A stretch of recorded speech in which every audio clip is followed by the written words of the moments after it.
Ronda Veritas Report.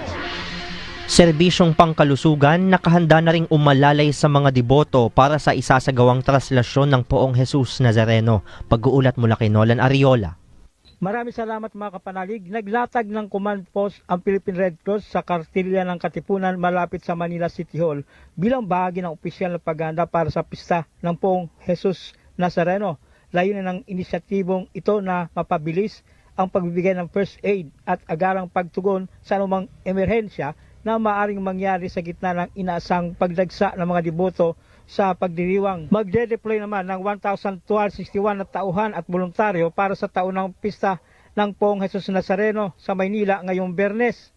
Sa isang press briefing, sinabi ni PRC Chairman Richard Gordon na ang mga tauhan ay itatalaga sa 17 first aid stations at 17 welfare desk malapit sa ruta ng traslasyon o ang prosesyon ng imahe ng Poong Jesus Nazareno.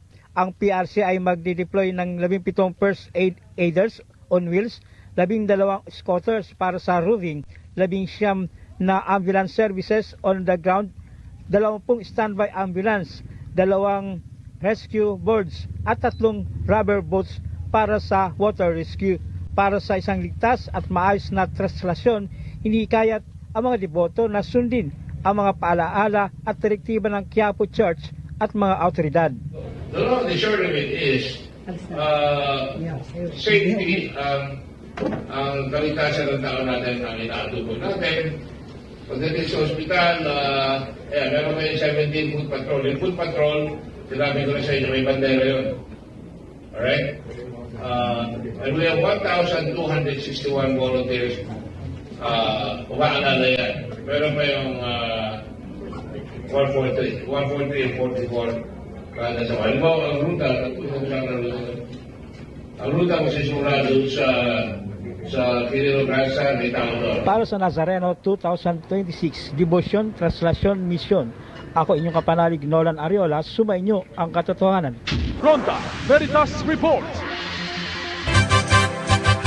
Nazareno 2026 Debosyon, Traslasyon, Misyon.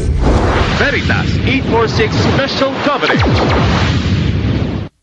Kapanalig, ugaliing makinig sa Veritas 846, ang radyo ng simbahan.